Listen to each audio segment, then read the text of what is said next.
Assalamualaikum warahmatullahi wabarakatuh. Halo teman-teman semuanya, kembali lagi dengan saya Naftalina.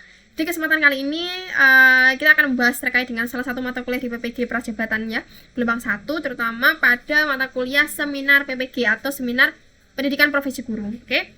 Di sini saya ingin berfokus pada jurnal refleksi ya, bagian jurnal refleksi semua mata kuliah. Jadi merefleksikan semua mata kuliah yang pernah dipelajari ketika PPG, oke? Sini saya ingin lebih mengkerucut pada mata kuliah proyek kepemimpinan 1 ya.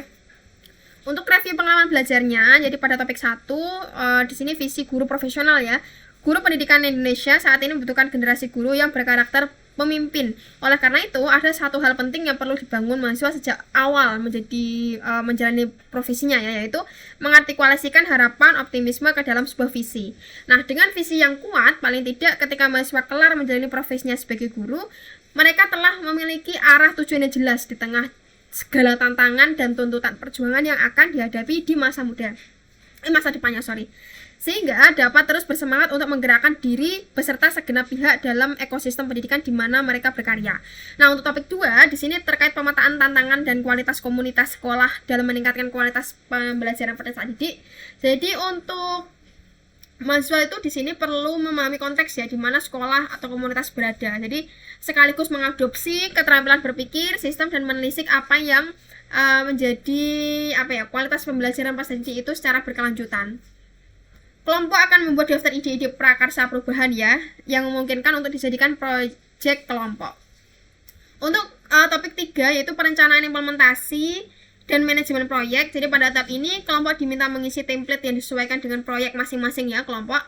Terdapat 10 template yang digunakan, yaitu ada tempat profil proyek, kemudian rencana alur kegiatan, work breakdown structure, kemudian perencanaan schedule kegiatan, perencanaan anggaran kegiatan, perencanaan standar kualitas, profil tim member, dan bagaimana pembagian peran masing-masing kelompok, kemudian mitra pelaksanaan, kontrak pelaksana tugas, dan jalur komunikasi.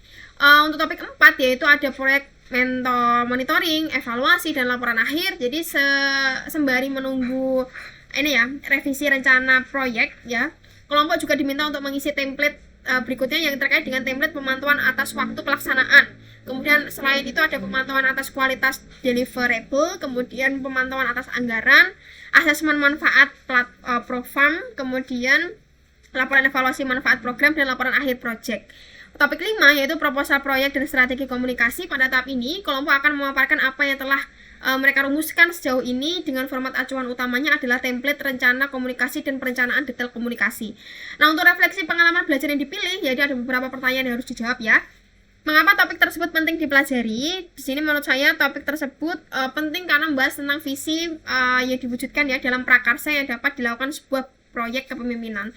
Kemudian bagaimana saya mempelajari topik yang ada itu dengan alur LMS ya. Jadi mulai dari diri sampai dengan aksi nyata. Di sini kalau mulai dari dirinya itu visi pribadi seorang guru, kemudian memetakan tantangan, kekuatan yang dimiliki oleh sekolah atau komunitas dalam meningkatkan kualitas pembelajaran, kemudian merencanakan implementasi sebuah proyek, membuat rencana pemantauan, evaluasi, dan laporan akhir, kemudian menyusunnya menjadi sebuah proposal proyek dan strategi komunikasi. Nah, apakah strategi yang diimplementasikan dalam mempelajari topik tersebut penting bagi saya? Saya rasa penting ya, karena dengan mengikuti langkah-langkah atau alurnya secara tidak langsung, berarti mahasiswa PPG itu dilatih keterampilan abad 21-nya, yaitu ada bernalar kritis, kreatif, kolaboratif, komunikasi, kayak gitu kan ya. Nah, mahasiswa juga dilatih memahami bahwa rencana proyek kepemimpinan ini juga menerapkan prinsip kreatif inovatif yang diperlukan telaah kritis akan apa yang relevan dan kontekstual ketika mendesain inisiatif dan strategi perubahan agar dampaknya bermakna pada berkesinambungan bagi peserta didik. Analisis artefak pembelajaran. Nah, di sini beberapa artefak ya prakarsa perubahan. Dia ada pemantauan, kemudian peta proyeksi, rencana strategi seperti apa ya. Jadi untuk gambarannya ya, untuk rencana proyek yang kami susun dilatar belakangi dari banyaknya anak sekolah yang belum mengerti cara memilih jajanan yang sehat ya, sehingga berakibat buruk pada kesehatannya sendiri. Nah, umumnya anak cenderung membeli jajan berdasarkan kesukaan mereka tanpa memikirkan kandungan apa yang terkandung di dalamnya.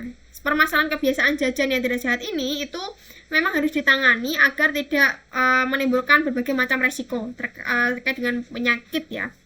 Anak dengan rentang usia 7-11 tahun sedang berada pada tahap perkembangan konkret operasional yang ditandai dengan pikiran yang logis dan mampu berpikir dari sudut pandang orang lain, sehingga anak usia tersebut itu sangat peka menerima perubahan dan pembaruan. Jajanan anak sekolah itu tidak menjamin kesehatan, dapat menyebabkan keracunan, gangguan pencernaan, dan status gizi yang buruk. Selain itu, jajanan tidak sehat dapat menyebabkan prestasi anak menurun atau terganggu ya. Nah, di sini pendidikan kesehatan itu berperan untuk mengubah perilaku kesehatan seseorang sebagai hasil pengalaman belajarnya. Oleh karena itu, perlu diadakan sosialisasi untuk memberikan pengetahuan kepada orang tua maupun anak-anak mengenai pentingnya memilih jajanan sehat.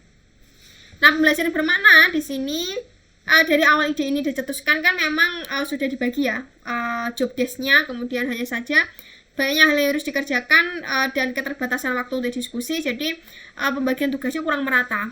Hal tersebut tidak menjadi kendala yang berarti karena dengan adanya kekompakan komunikasi yang tetap terjalin itu penugasan ini tetap selesai. Nah, dengan demikian dapat dikatakan kinerja kelompok berjalan cukup baik, di mana hasil yang diharapkan dapat sesuai. Nah, dengan adanya itu ya kerja kelompok kayak gitu, maka pekerjaan pun dapat cepat selesai seperti itu. Oke. Nah, itu saja sih untuk jurnal refleksi proyek kepemimpinan 1 di mata kuliah seminar pendidikan profesi guru. Semoga bermanfaat teman-teman. Jangan lupa like, comment, dan subscribe dan klik lonceng notifikasinya agar teman-teman tidak ketinggalan video terupdate dari saya. Oke. Sekian ya dari saya. Semoga semangat terus, sehat selalu untuk teman-teman PPG Prajabatan gelombang berapa? Gelombang 1 atau gelombang 2 boleh. Ya gitu ya. Oke, saya akhiri. Terima kasih. Assalamualaikum warahmatullahi wabarakatuh. See you in the next video, oke?